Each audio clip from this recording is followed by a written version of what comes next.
ಆರ್ಎಸ್ಎಸ್ನಲ್ಲಿ ಲೈಂಗಿಕ ಕಿರುಕುಳ ಕೊಡ್ತಿದ್ದಾರೆ ಎನ್ನುವಂತಹ ವಿಚಾರಕ್ಕೆ ಸಂಬಂಧಪಟ್ಟಂತೆ ಬೆಂಗಳೂರಿನಲ್ಲಿ ಸಚಿವ ಪ್ರಿಯಾಂಕ್ ಖರ್ಗೆ ಹೇಳಿಕೆಯನ್ನು ಕೊಟ್ಟಿದ್ದಾರೆ. ಯುವಕ ಇನ್ಸ್ಟಾಗ್ರಾಂನಲ್ಲಿ ಪೋಸ್ಟ್ ಕೂಡ ಮಾಡಿದ್ದಾನೆ. ಅಲ್ಲಿ ಮಾತ್ರವಲ್ಲ, ಇಲ್ಲೂ ಕೂಡ ಆ ರೀತಿಯ ಕೃತ್ಯಗಳು ನಡೀತಾ ಇದೆ. ಹನುಮೇಗೌಡ ಈ ಬಗ್ಗೆ ಪುಸ್ತಕನೇ ಬರೆದಿದ್ದಾರೆ. ಆರ್ಎಸ್ಎಸ್ ಲೈಂಗಿಕ ಕಿರುಕುಳದ ಬಗ್ಗೆ ಪುಸ್ತಕವನ್ನ ಬರೆದಿದ್ದಾರೆ ಅಂತ ಮಾತನಾಡಿದ್ದಾರೆ. ಜಗತ್ತಿನಲ್ಲೇ ಅತ್ಯಂತ ಗೌಪ್ಯವಾದಂತಹ ಸಂಘಟನೆ ಇದು.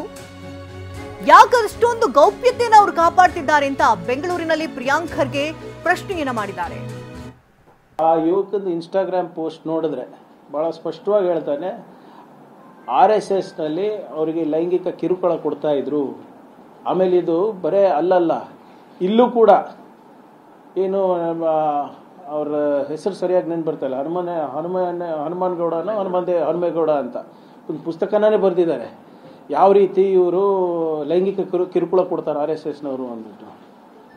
ನಾವು ಹೇಳ್ತಾ ಇದ್ದೀವಲ್ಲ ಸರ್, ಇದು ಸಂಘಟನೆ is the most secret organisation in the world. ಏನಕ್ಕೆ ಅಷ್ಟು ಸೀಕ್ರೆಸಿ? ಯಾರು ಇವರೆಲ್ಲ ಸರ್? ಆ ಯುವಕದ ಇನ್ಸ್ಟಾಗ್ರಾಮ್ ಪೋಸ್ಟ್ ನೋಡಿದ್ರೆ ಭಾಳ ಸ್ಪಷ್ಟವಾಗಿ ಹೇಳ್ತಾನೆ, RSSನಲ್ಲಿ ಅವರಿಗೆ ಲೈಂಗಿಕ ಕಿರುಕುಳ ಕೊಡ್ತಾ ಇದ್ರು. ಆಮೇಲೆ ಇದು ಬರೇ ಅಲ್ಲಲ್ಲ. ಈ ಬಗ್ಗೆ ಇನ್ನಷ್ಟು ಡೀಟೇಲ್ಸ್ ಅನ್ನ ಕೊಡ್ತಾರೆ ನಮ್ಮ ದೆಹಲಿ ಪ್ರತಿನಿಧಿ ಮಹೇಶ್. ಈಗ RSSನಿಂದ ಕಿರುಕುಳ ಆಗಿ ನಂತರ ಆ ವ್ಯಕ್ತಿ ಸಾವನ್ನಪ್ಪಿದ್ದು ಇನ್ಸ್ಟಾಗ್ರಾಂನಲ್ಲಿ ಪೋಸ್ಟ್ ಅನ್ನು ಡೆತ್ ನೋಟ್ ಆಗಿ ಪರಿಗಣಿಸಲಾಗಿದೆ. ಇದರ ಸತ್ಯಾಸತ್ಯತೆ ಏನಾಗಿದೆ ಆಕ್ಚುಲಿ?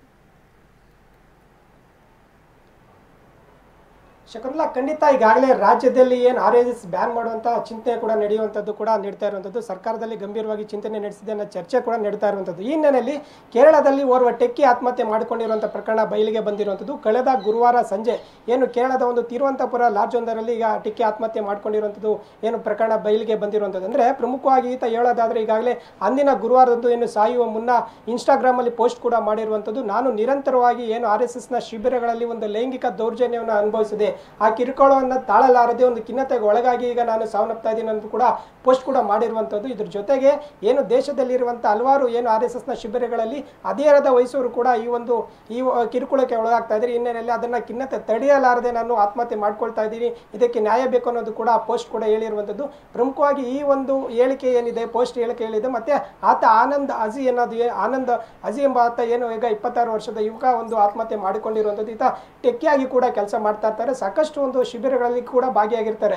ಹಿನ್ನೆಲೆಯಲ್ಲಿ ಸದ್ಯ ಆತ್ಮಹತ್ಯೆ ಪ್ರಕರಣ ಸಾಕಷ್ಟು ಸಂಚಲನ ಕೂಡ ಮಾಡಿಸಿರುವಂಥದ್ದು. ಅಂದರೆ ಈಗ RSS ಶಿಬಿರಗಳಲ್ಲಿ ಸಾಕಷ್ಟು ಈ ಒಂದು ಲೈಂಗಿಕ ಕಿರುಕುಳ ನೀಡುತ್ತಿರೋ ಆರೋಪ ಕೂಡ ಗಂಭೀರವಾಗಿ ಕೇಳಿ ಬರ್ತಾ ಇರುವಂಥದ್ದು.